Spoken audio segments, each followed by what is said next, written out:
Like clockwork, it's happening again. Every year, Samsung gears up for its big Galaxy Unpacked event, and without fail, the internet spoils the surprise before the curtain even rises. And yep, 2025's no exception. With the second Unpacked event of the year just around the corner, the leaks are flying in hot. The latest one? A fresh look at the official cases for the upcoming Galaxy Z Flip 7. But before the deep dive into the video, a quick reality check. Over 98% of you watching right now aren't subscribed. That's wild. Hitting that button doesn't just grow this channel. It genuinely keeps me motivated to keep digging, scripting, and dropping the best leaks and updates before anyone else.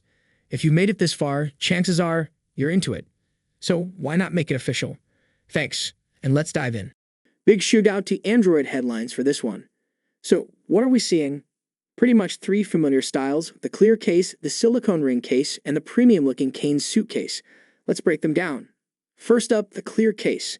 This one's for the folks who love to show off their phone's shiny new look but don't want to risk turning it into a glittery paperweight. Samsung's reportedly dropping two versions, one plain and one with built-in magnets, kind of like Apple's MagSafe system. That means better alignment for wireless charging plus a bit of extra grip. No more fussy charging pad drama. Then there's the silicone ring case. It's all about function. You've got a solid ring on the back, perfect for one-handed scrolling or holding onto your phone like your life depends on it. Especially when you're balancing coffee, a bag, and 5 missed calls. They'll be available in black, blue, coral red, and mint. And here's where it gets interesting. That mint color hasn't shown up on the actual Flip 7 yet. Can be an online exclusive or a surprise color reveal. Either way, mint fans, keep your eyes peeled. Now the cane suitcase.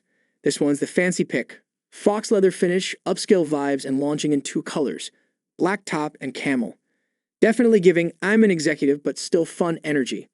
Samsung's also tweaked the design of all these cases to better fit the thinner frame and the new full-width outer display on the Flip 7. The corners have a raised lip for added protection, but the rest of the case stays sleek and slim. No clunky brick-like designs here. And just when you thought that was it, surprise, there's also an anti-reflective screen protector in the mix. It's precision cut to fit snugly around the Flip 7's camera area. No gimmicks here, it just keeps the glare down and your view crystal clear. Mark your calendar. July 9, New York City. That's when Samsung's throwing down at Galaxy Unpacked. The Flip 7's definitely going to be the star of the show, but it's also bringing a buddy, the Galaxy Z Flip 7 Fan Edition. Think of it as a more wallet-friendly version. Pretty much a reworked Z Flip 6, but with an Exynos chip under the hood instead of a Snapdragon. Bonus, it should still be compatible with all your old flip cases and accessories, so no need to start your collection from scratch. So which case are you leaning toward? You going for that clean, clear look, something practical, or maybe full-on executive chic? Or are you skipping the accessories altogether? Drop your thoughts in the comments. I'd love to hear what you're thinking. That's it from me. I'll catch you in the next one. Until then, stay safe and keep teching on.